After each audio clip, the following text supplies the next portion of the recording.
Palmolive Soap, your beauty hope, and Luster Cream Shampoo for soft, glamorous dream girl hair bring you Our Miss Brooks, starring Eve Arden.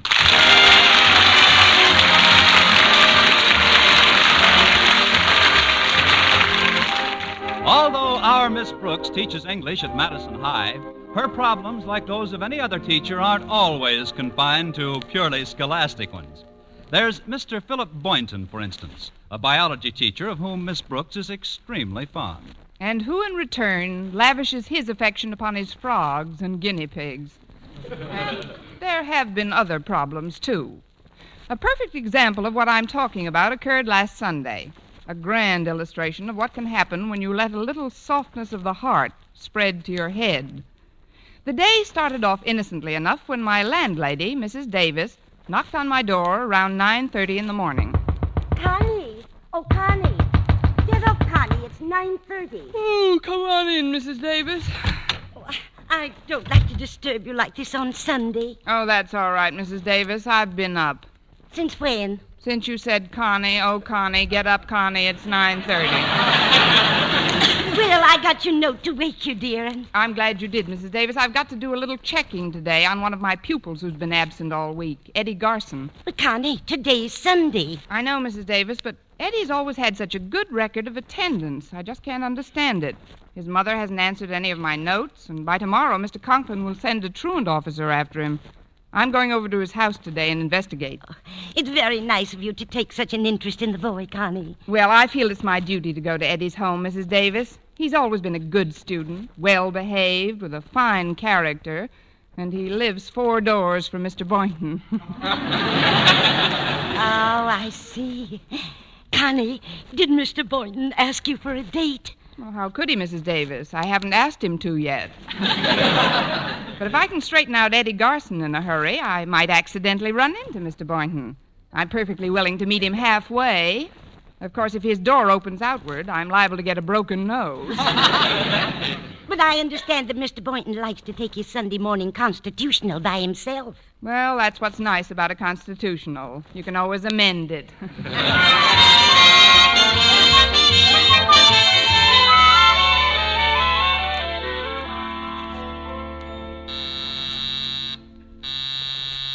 Coming. Miss Brooks. May I come in, Eddie? Oh, yeah, sure. Sit down, Miss Brooks. Thank you, Eddie. I'm glad to see you're not sick. I came over to find out why you haven't been in school all week. Well, frankly, Miss Brooks, I've been pretty busy. Oh, well, I guess I can go home now. You know, it's no joke trying to raise kids. Kids? But you're only 14 years old yourself. Well, that's what makes it so tough. Oh, well, I guess I can go home now. I've been taking care of my kid brothers, Miss Brooks. You see, my father's on the road and my mother's in the hospital. Oh, I'm sorry, Eddie. Is there anything I can do to help? Oh, there sure is, Miss Brooks. Mom's over in the Clay City Hospital, and I'd like to hitch a ride out and see her today. If there was only someone to stay with the kids. Well... You will? Oh, gee, that's wonderful, Miss Brooks. Hey, Mike. Hey, Danny, will you come here? What do you want, Eddie? Yeah, this is Miss Brooks. She's my English teacher at school. Oh. I'm glad to know you, too, Mike. And this is Danny. Say hello to Miss Brooks, Danny. Hello. Huh? Now, there won't be any trouble at all, Miss Brooks. In fact, they'll give you all the help you need. Help? Well, yeah, with Tommy, the baby. Help? Well, I'll be running along now. I'll be home in time for dinner. Thanks a million. So long. Well, here we are. I'm hungry. I'm thirsty. Well, you'll have to wait. Oh, on second thought, maybe you other two better wait. Oh, quiet, baby. Nice, baby. Your mother will be home soon. Oh, dear. How does your mother keep him quiet? You gotta tell him a story. Yeah, you gotta tell him a story. All right, I'll tell you a story. Once upon a time... He heard that one. He's pretty blasé for a child his age. Anyway, once there were 3 bears. You gonna tell him that, old chestnut? Give her a chance, Danny. She might put a switch on it.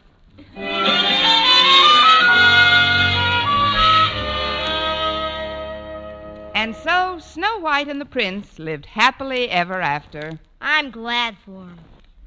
I wonder why Eddie ain't home. You wonder why Eddie ain't home. Some English teacher.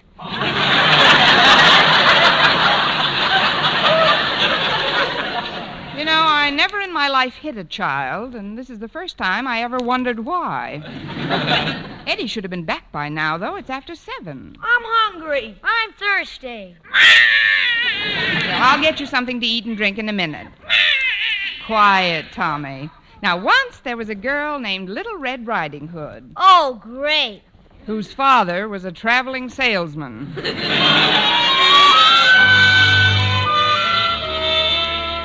And the glass slipper fit right over Cinderella's foot. Oh, well, thank goodness they're all asleep. Now, if I only knew where Eddie was. Oh, shh. Hello? Hello, Miss Brooks. Well, gee, I had a wonderful visit with my mother, thanks to you. Oh, I'm glad, Eddie, but where are you now? Well, I'm still in Clay City, Miss Brooks, with some friends of mother's. The doctor said she can go home tomorrow, and if you'll just stay with the kids overnight... Oh, but Eddie, I haven't got any, We're one of mother's. Well, gee, I sure appreciate this, Miss Brooks. I'll see you tomorrow. Oh, well, it's in a good cause. I'm hungry. I'm thirsty. Once there were 3 little pigs. Let's not bring personalities into this.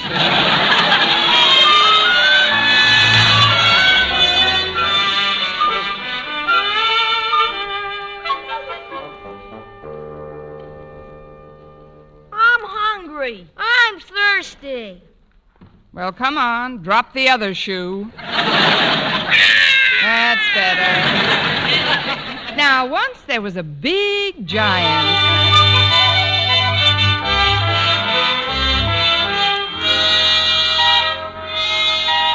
Oh, what a horrible night. Let's see now. I better see what's in the kitchen before Hungry, Thirsty, and Screamy wake up. Oh, there's not a thing in the cupboards. I better call Mrs. Davis. If they'll only stay quiet for a few more minutes.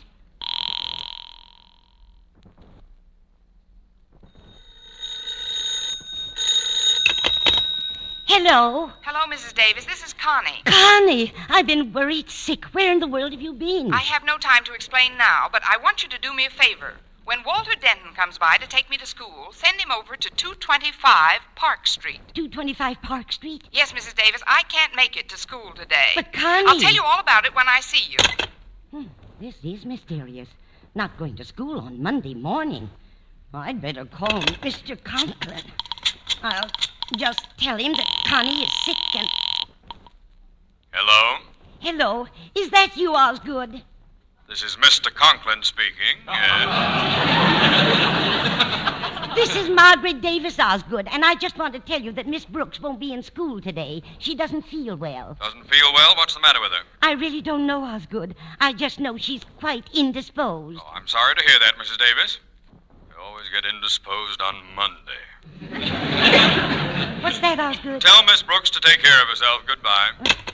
He didn't sound very concerned. If I were you, Connie, I wouldn't go in until I... Well, who am I talking to? She's not even home.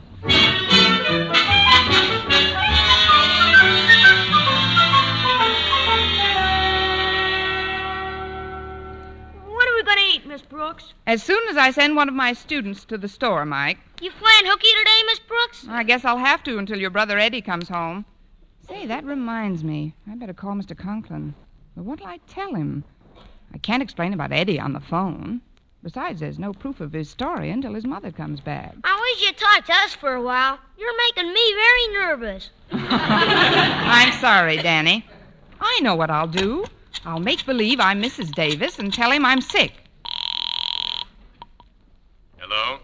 Hello, Mr. Conklin. This is Mrs. Davis. Margaret? Yes, I just wanted to tell you that Miss Brooks doesn't feel very well. What's the matter? Has she taken a turn for the worse? Who? Miss Brooks. Yes? Oh, that is, she's no worse than she's ever been. Have you had a doctor? Yes, but how did you know she was sick? You just told me a few minutes ago. I did? Oh, of course I did. Well, I'm terribly upset about this. Now, for heaven's sake, Margaret, don't go to pieces. Oh, quiet, Margaret. Tommy. I'll be all right. Goodbye, Mr. Conklin. I wish my mother was here. I want my mother. I want my mother. I could use my mother,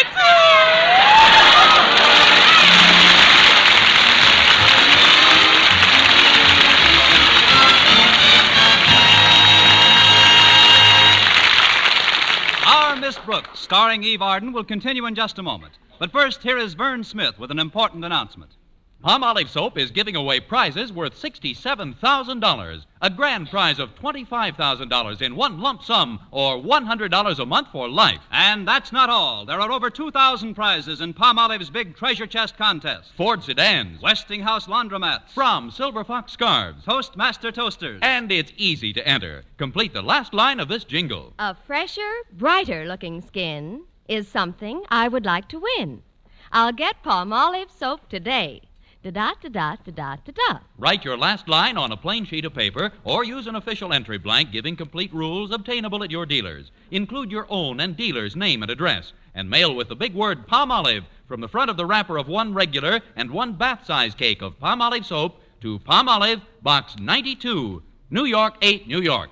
Now, here's the jingle once more. A fresher, brighter-looking skin is something I would like to win.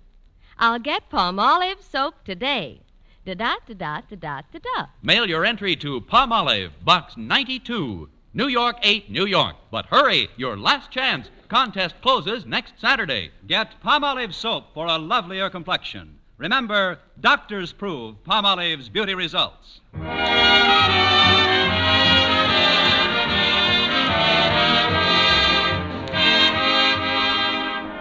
And now back to Our Miss Brooks, where we find Walter Denton and Harriet Conklin listening to the radio in Walter's car. And that, ladies and gentlemen, concludes our newscast from our nation's capital. A little, will you? I think they're going to give another clue for the $18,000 contest on Sing It Again. Okay, Harriet. And here, ladies and gentlemen, is your extra clue to the Phantom Voice on the CBS Sing It Again program. At camp, his father was a king who spent some time at lumbering. Okay, Walter, you can turn it off now. Boy, I'd sure like to win those prizes. At camp, his father was a king. What was the second line, Harriet? The second line? Da-da-da-da-da-da-da-da. Oh. It was nice of you to give me a ride this morning, Walter. Oh, that's all right, Harriet. If I were the principal's daughter and you were me, you'd give me a ride if my father drove off to school early in the morning without me this morning, wouldn't you? You mean the only reason you stopped for me is because of my father? Oh, of course that's not what I mean. I thought you might want to ride over and pick up Miss Brooks with me. Mrs. Davis was pretty mysterious about her. Said she hadn't been home all night. Well, where did Mrs. Davis say Miss Brooks was, Walter? 225 Park Street. Park Street. Doesn't Mr. Boynton live on Park Street? Yeah, come to think of it, he does. Walter, remember that picture we saw last week? The one called Her Other Life? Yeah, Harriet. Maybe Miss Brooks has another life. Who knows? She might even be secretly married. Miss Brooks? Married? To who? Why, to Mr. Boynton, of course. Oh, don't be silly, Harriet. Mr. Boynton doesn't like girls. He likes frogs. Why, it's a wonder I didn't think of it before. Why, they might even have a family by now. That's just like a woman, always giving people families. Well, this is Park Street, and there's Miss Brooks in front of that house. Hiya, Miss Brooks. Here we are. Hello, Walter. Harriet, I'm glad you could... Harriet, I didn't know you'd be along. But now that you are, I've got to take you into my confidence. Harriet, can you keep a secret? Oh, certainly, Miss Brooks. Even from your father? Especially from my father. Oh, good. Then I don't want either of you to mention that you saw me here. You see, I told Mr. Conklin that I was sick, and, well, I'll explain it all later. But right now, you've got to go to the grocery store for me. What is it you're going to explain later, Miss Brooks? That's the secret, Walter. Just take this list and this money and have them send these groceries out as soon as possible. The address is right on the bottom of the list. Well, okay, Miss Brooks, but there sure is something funny going on. Why, there's nothing funny about it at all, Walter. Good day, Miss Brooks, and give my regards to the children. Thank you, Harriet, I will. What?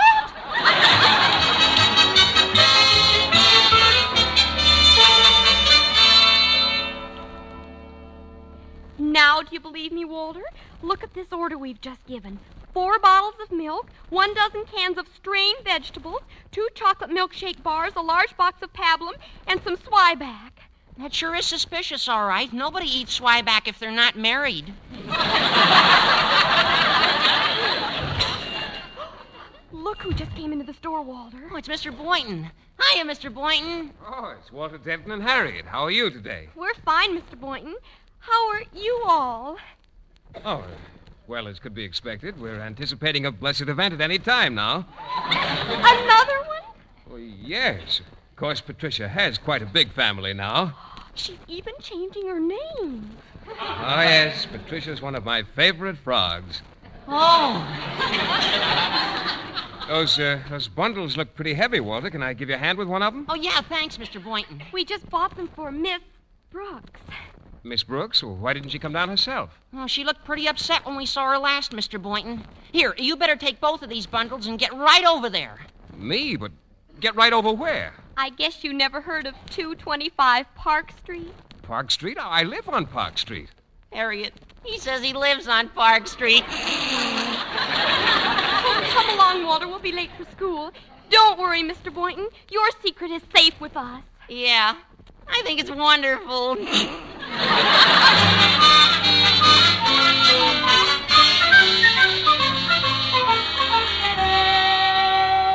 And while Sleeping Beauty was waiting, Prince Charming came to her door.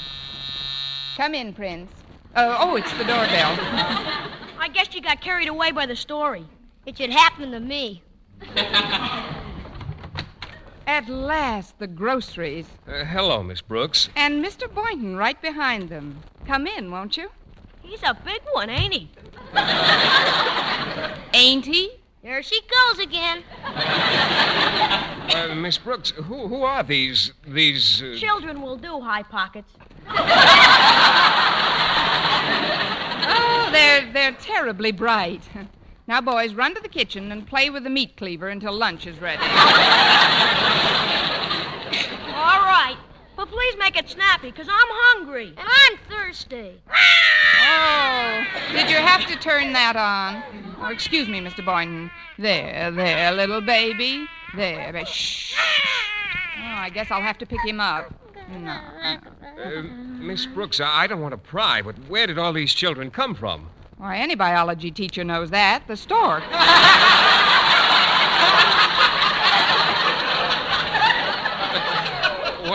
What I mean is, whose are they? Well, they're the children of Eddie Garson, who's a student of mine's mother.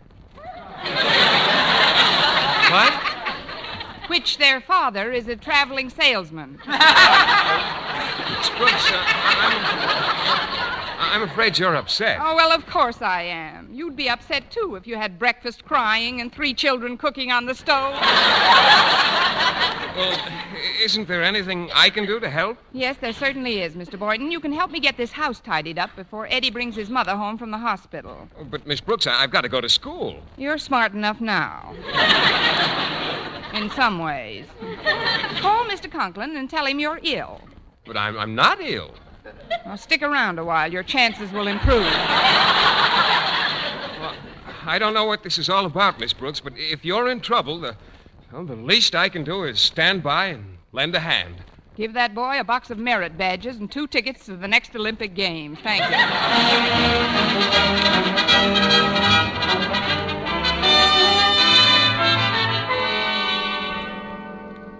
No doubt you're wondering why I summoned you two to my office, Harriet. Well, yes, Mr. Conklin. I was speaking to my daughter. Harriet? Yes, Daddy. There's something strange going on in this school today. First, Mrs. Davis calls to tell me that Miss Brooks is sick. Twice. Then Mr. Boynton calls, tells me he won't be able to come to school today because he's expecting an illness. And then, while I was conducting both their classes, I catch my own daughter receiving a note from this Scallywag? From this scallywag. Thank you, Denton. Hand over the note, Harriet. But, Daddy... The note. That's better. Dear Harriet, whatever you do, don't let the cat out of the bag about meeting you-know-who in the grocery store and sending him where we did. We don't want to get Miss You-know-who in trouble. After all, we have no proof that those little you-know-whos are hers. Nor are we positive that 225 Park Street is a love nest. You-know-whos? Love nest? What's the meaning of this, Harriet? Well, you wouldn't want me to betray a confidence, would you, Father? Yeah, you wouldn't want her to do that, would you, Father? Mr. Conklin? Quiet! I'll find out what's going on at 225 Park Street.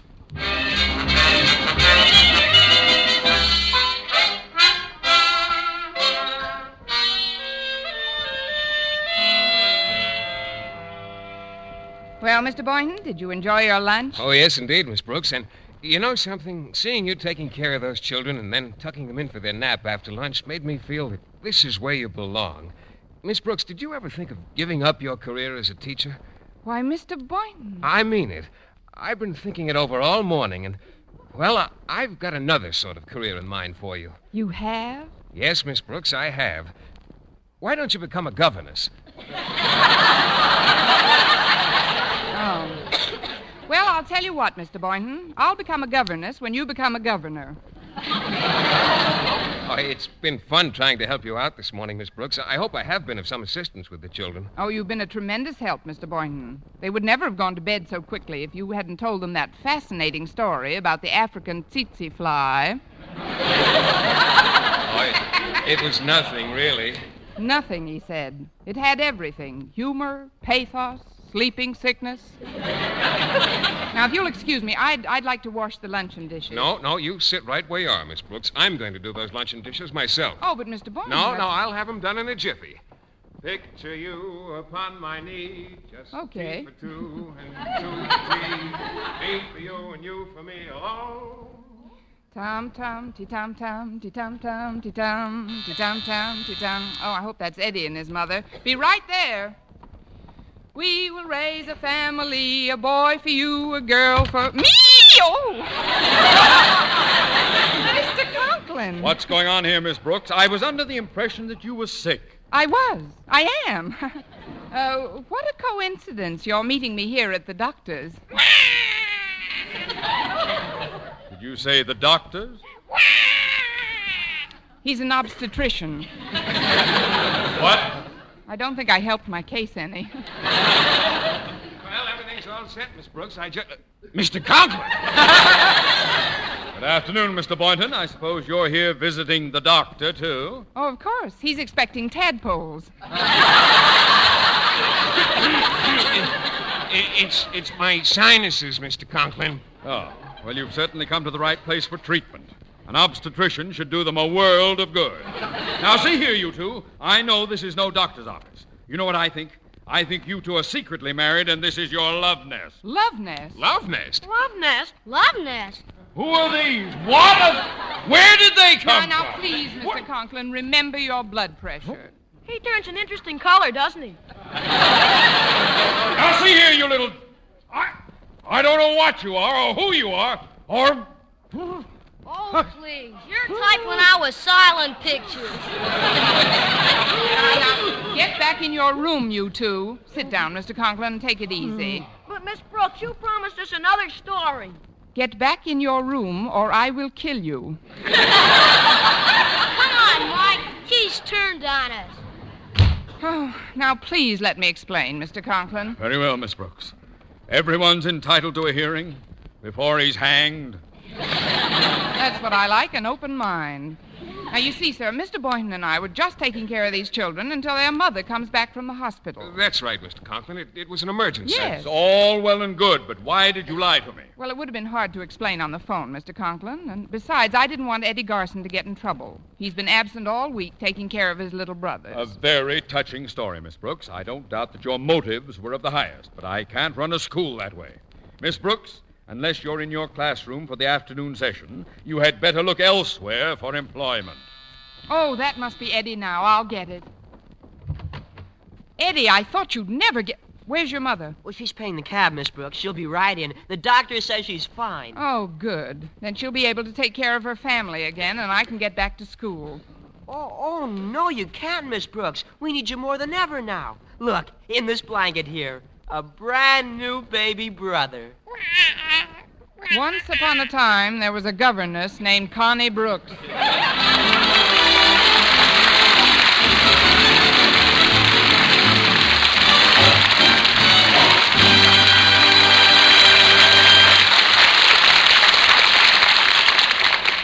Eve Arden as our Miss Brooks returns in just a moment.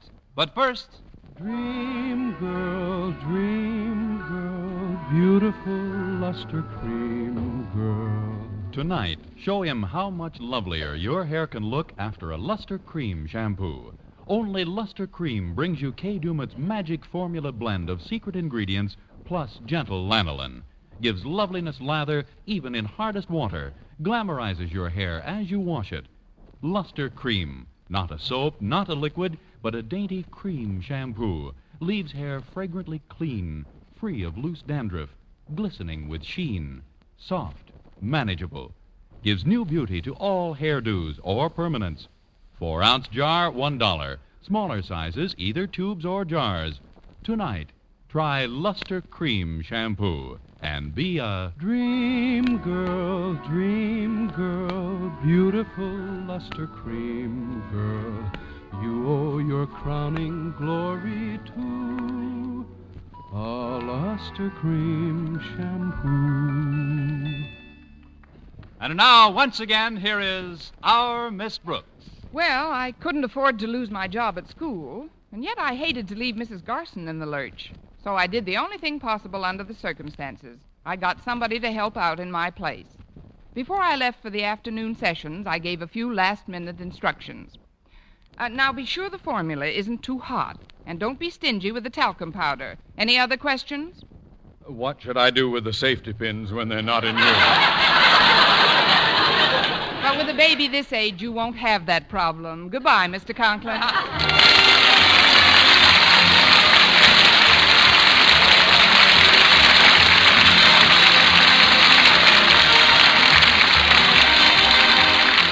Next week, tune into another Our Miss Brooks show, brought to you by Palmolive Soap, your beauty hope, and Luster Cream Shampoo for soft, glamorous dream girl hair. Our Miss Brooks, starring Eve Arden, is produced by Larry Burns. Written and directed by Al Lewis with music by Wilbur Hatch. Mr. Boynton was played by Jeff Chandler. Mr. Conklin by Gail Gordon. Others in tonight's cast were Jane Morgan, Dick Crenna, Gloria McMillan, Tommy Cook, Sandra Gould, Bobby Ellis, and Jeff Silver.